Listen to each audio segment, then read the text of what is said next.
En este vídeo te voy a contar por qué sigues gestionando el dinero como lo hacía tu bisabuela y el sistema que utilizan las mujeres poderosas para administrar su dinero. Hello, soy Adri Lueiro, mentora de transformación profesional para mujeres inconformistas. Si durante este vídeo ves algo que te ayuda, házmelo saber con un like. Hablemos de dinero. En el pasado, las mujeres dependían de su familia o de un hombre para poder sobrevivir, ya que no tenían posibilidad de ganar su propio dinero o de poseer propiedades. Cuando por fin pudimos unirnos al ámbito laboral, nuestros salarios eran ridículamente bajos comparados con los de los hombres, y seguíamos sin poder mantenernos a nosotras mismas. En esta época, cuando las mujeres estábamos en contacto con el dinero, era solamente para gestionar la unidad familiar, para administrar el presupuesto de la familia, y se valoraba que consiguiésemos hacer mucho con una pequeña cantidad. En consecuencia, las mujeres de esa época no aprendieron a gestionar el dinero para generar riqueza, sino que aprendieron a administrarlo de manera que pudiesen sobrevivir con muy poquito. Este conocimiento se pasó de madres a hijas y hoy en día todavía sigue muy presente en nuestra cultura. Todavía manejamos nuestro dinero sin pensar en generar riqueza para nosotras mismas. Seguimos con esa mentalidad de tener poquito y sacar el máximo partido de ese poquito. Y eso no puede ser.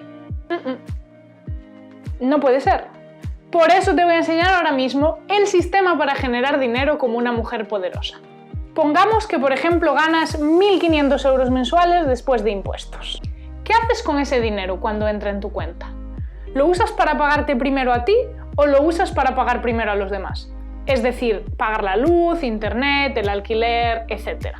La mayoría de la población paga primero a los demás, pero las mujeres ricas y poderosas se pagan primero a sí mismas. Pagarte primero a ti misma significa que de esos 1.500 euros tú sacas el 20% cada mes y lo guardas para ti, para tus ahorros y tus inversiones.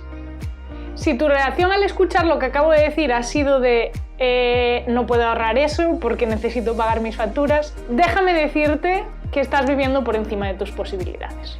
La verdad duele. Si piensas que necesitas ganar más dinero para poder gestionarlo de esta forma que te propongo, déjame que te diga que te equivocas. Es justamente al revés. Si empiezas a gestionar tu dinero de esta forma, será cuando generes más dinero, cuando ganes más. Genius. Venga, seguimos.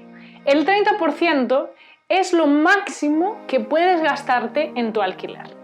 Incumplir esta norma es uno de los principales errores que cometemos a la hora de gestionar nuestro dinero, sobre todo si vives en algún lugar como Madrid o Barcelona que tiene unos alquileres muy elevados. En este caso, el 30% de 1.500 sería... Alexa, what's the 30% of 1,500 euros? 30% of 1,500 is 450. 450 euros. Ese sería el máximo que te podrías gastar en tu alquiler. Si vives en una ciudad en la que no puedes encontrar alquileres por este precio, tendrás que plantearte compartir piso, aunque estés rozando los 30. Esta regla es la más difícil de cumplir, pero recuerda que si mantienes este gasto por debajo del 30%, podrás disfrutar de mucha más libertad financiera y generar más riqueza a largo plazo. Y este 50% restante lo vas a usar para pagar tus facturas como el agua, la luz, internet, el teléfono y también tu entretenimiento y otros gastos. Y la proporción de estos gastos es variable, así que hazlo como tú prefieras, ¿vale? Yo personalmente utilizo un 20% para pagar mis facturas y el 30% restante los uso para ropa, ocio, electrónicos, libros y otros gastos.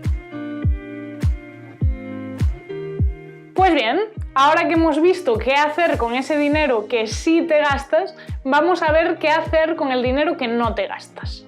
Lo primero que te recomiendo que hagas para tener la certeza de que no tocas ese dinero que ahorras es que te crees una cuenta diferente a la que usas normalmente.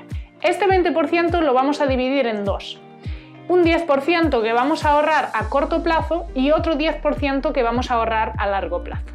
Si te estás sintiendo agobiada porque estamos viendo muchas cosas, pausa un momento el vídeo, inspira, expira y volvemos a ello. El ahorro a corto plazo va por niveles y dependiendo de en qué nivel estés vas a hacer unas cosas u otras con el dinero. El primer nivel consiste en que pagues tus deudas, así que si tienes deudas como por ejemplo el préstamo de un coche, paga primero esas deudas. Después de haber pagado tu deuda o tu préstamo, pasas al nivel 2, que consiste en ahorrar para tener un fondo de emergencia. Tu hucha para emergencias debería contener 3 veces el dinero que necesitas para sobrevivir un mes. Así, si te quedas sin trabajo o hay algún imprevisto, vas a tener ahí esa tranquilidad.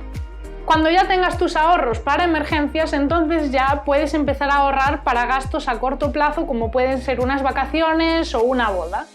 Para hacer esta división y entender dónde estoy poniendo el dinero y para qué es ese dinero, a mí me gusta usar bancos que te dejan hacer huchas virtuales. Yo personalmente uso la Revolut y la N26. Estas, por ejemplo, son las huchas que yo tengo en la Revolut y estas son las huchas que tengo en la N26 y veis que ahí tengo mi fondo de emergencia. El otro 10% es dinero que vas a usar para que genere más dinero por ti de una forma pasiva. Por eso te recomiendo que lo inviertas en un fondo índice. Esta es una inversión a largo plazo y lo puedes hacer con herramientas como MyInvestor, que es la que uso yo. Te dejo el link en la descripción y también un link a un artículo que explica paso a paso cómo invertir con esta herramienta.